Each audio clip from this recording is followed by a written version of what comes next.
It's the week of February 15th, 2022. My name is Halen. And I am McKenna. Welcome to your TNN.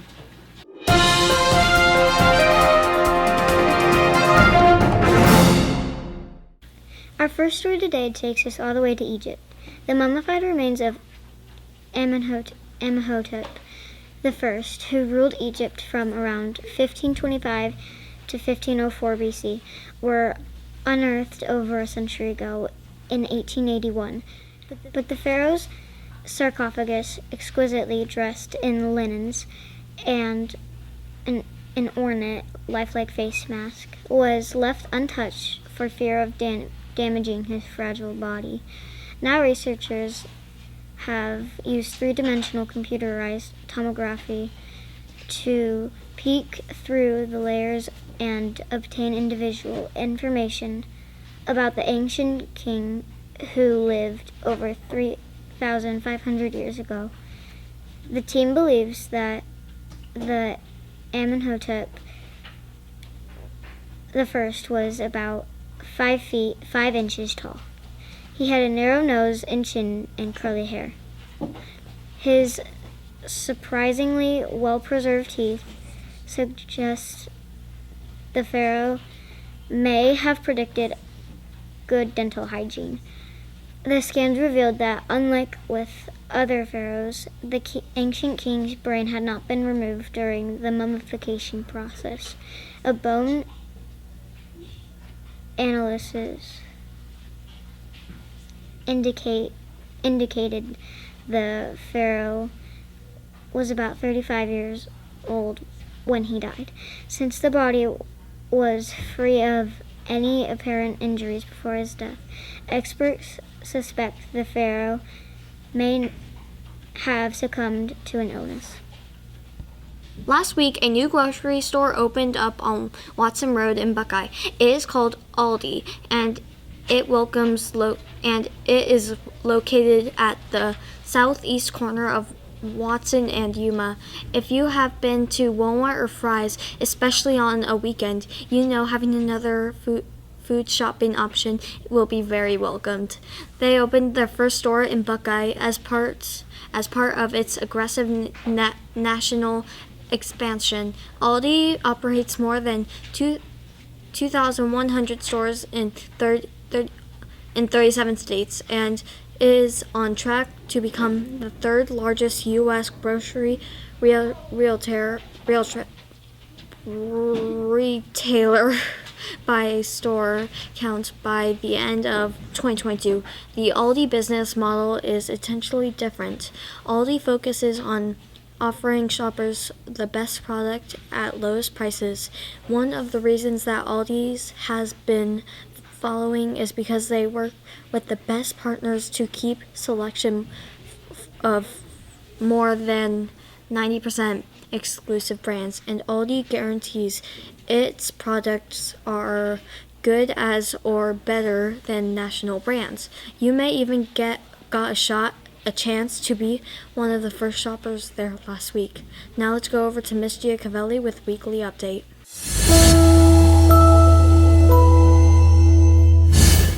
Good morning, Tartesso family. Welcome back to another great week. It's the week of February 15th through the 18th. Today, there is coding and TNN with Mr. Wisser and our regular after-school clubs from 3 to 4 p.m. Students, make sure you meet in the cafeteria for your healthy snack. We also have our food truck fundraiser in our parking lot from 5 to 8 p.m. Tomorrow on Wednesday, we do have gifted cluster training for teachers at 3:15 in the library with Mrs. Dirksen. On Thursday, we have a representative from GCU coming to provide information during lunchtime from 10:30 to 1.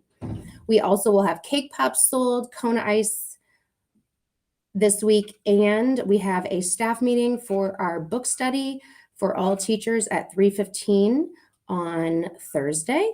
And we have a safety patrol meeting with Miss Rachel at 3:15 on Thursday as well.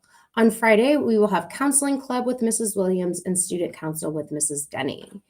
Let's make it an outstanding week. Thank you, Miss Giacovelli. Now let's go over to Miss Williams with Counseling Corner. Hey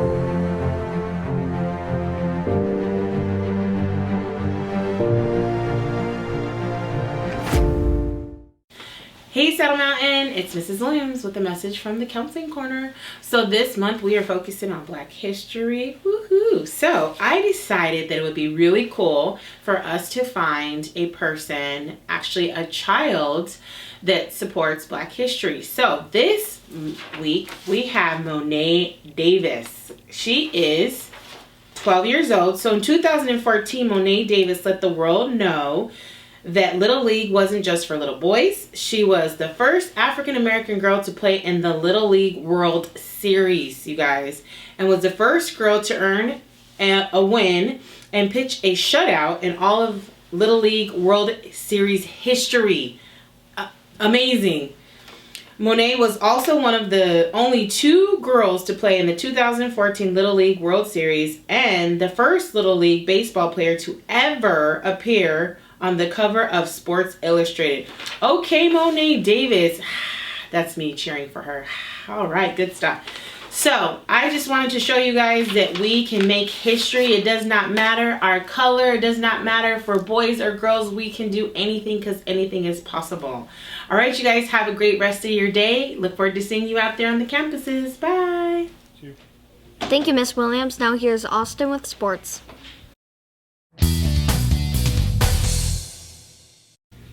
Welcome to sports. My name is Austin. Well, the Super Bowl is over and wow, what a game. Maybe. This was filmed before the Super Bowl, so we can definitely tell you either the Rams or the Bengals won, and the other team definitely lost. The Arizona Coyotes are back at it after having several days off for the All-Star break. With the trade deadline fast approaching, you can pretty much guarantee that the Yotes will be willing to get rid of any player or players that they can get decent draft picks in return for. They are also finalizing details that will have them sharing a rink with the ASU Sun Devils hockey team for the next few years while they try to work out a new arena deal. The Suns have lost only their second game of the 2022 calendar year, back on the 3rd. They have a record of 43-10, which is still good for first place in the league. That is all for today. See you next time on Sports News.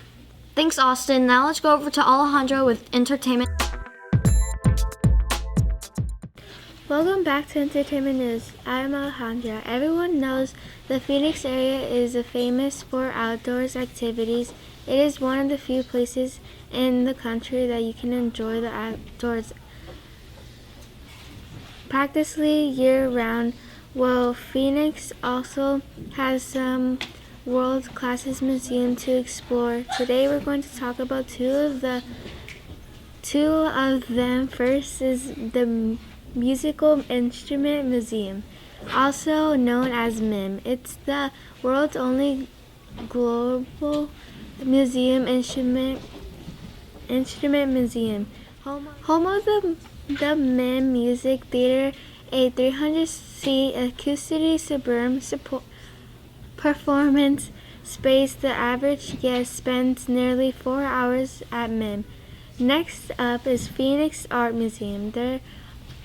There you will access to visual arts and educational programs that will existed in Arizona for more than 60 years. It is the largest art museum in southwestern U.S. In addition, it is an annual calendar of exhibitions.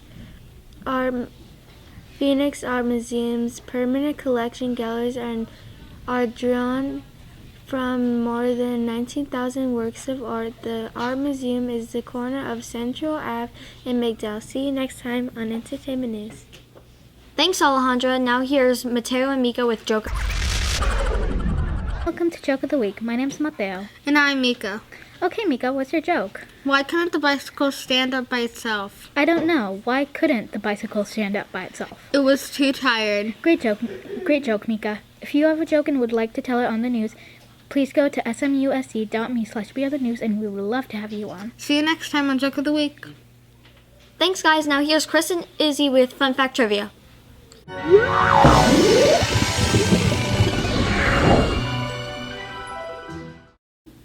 Welcome to Fun Fact Trivia. My name is Izzy. And I'm Christopher. Did you know that today, February 15th, my birthday, is National Gumdrop Day?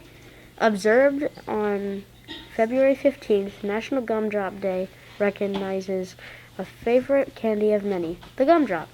There's no questions as to what to do. Eat gumdrops and eat as many as you want. Gumdrops are a tasty, colorful, chewy candy that is made with gelatin and coated with sugar. They come in a variety of flavors and can be either fruity or spicy. These little candy treats make terrific embellishments for decorating gingerbread houses and other baked goods. Your question today is, what year did the gumdrops first appear in the U.S.? A. 1742, B. 1788. or C. 1801? You have 10 seconds to make your decision.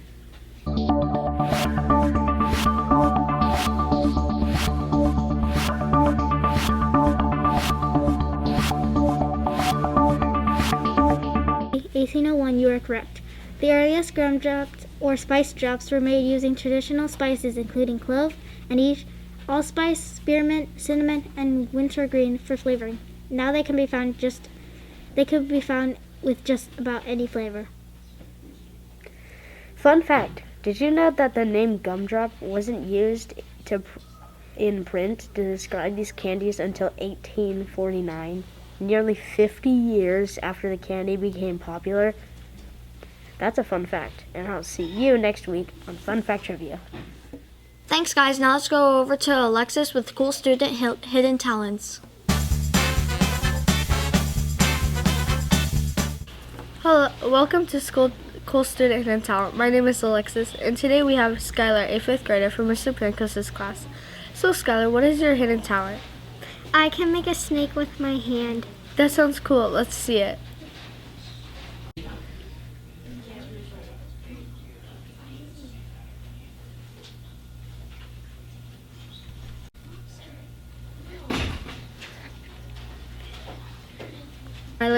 When did you learn to do that? I learned it 2 months ago on December 3rd. I was just fidgeting with my hands and I realized that it really looks like a snake. Thank you for sharing with us. If you have a talent that you would like to share on the news, please go to smusd.me/beonthenews and we would love to have you on. See you next time on Cool Student Hidden Talents. Thanks, girls. Now here's Bree and Gabriel with This Week in History.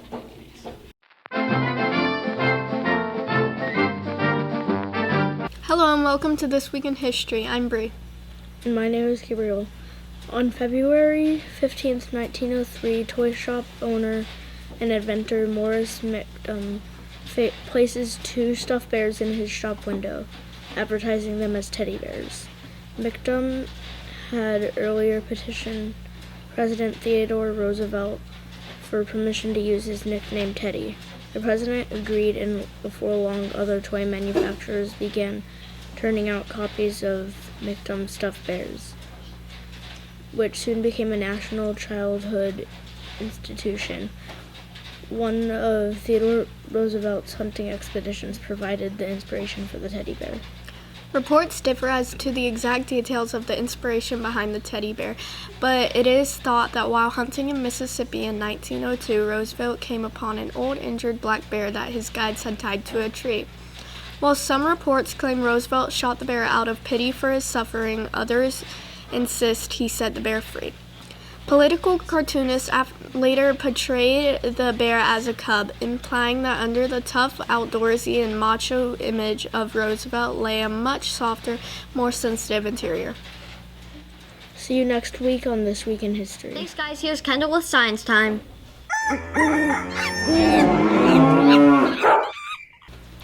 Welcome to Science Time. My name is Kendall. This story comes to us from the Arizona Republic. The Sonoran desert tortoise population is stable and not in need of protection under the Federal Endangered Species Act. The U.S. Fish and Wildlife Service said Monday the tortoises native to Arizona and northern Mexico are exclusively land dwellers that grow shells of up to 15 inches in length. They are similar to Mojave desert tortoises, which have felt the effect of growth in Las Vegas and southwestern Utah and are federally protected as a threatened species.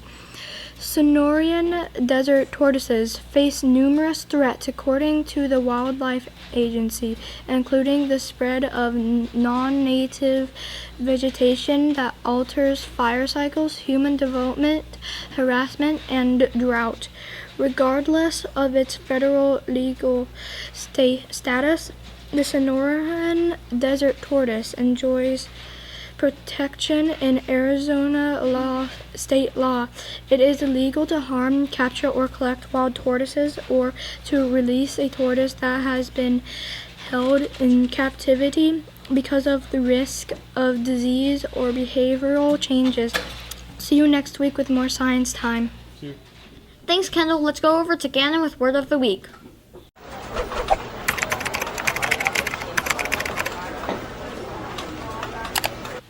Welcome to Word of the Week. My name is Gannon. This week's word is disheveled. Disheveled is an adjective and it means marked or disorder or disarray. Here's how you can use it in a sentence. With his hair disheveled and his clothes wrinkled, the teacher could see that the late student had clearly overslept. See you next time on Word of the Week. Thank you, Gannon. This is all for this episode of TNN. We'll see you next week. Bye.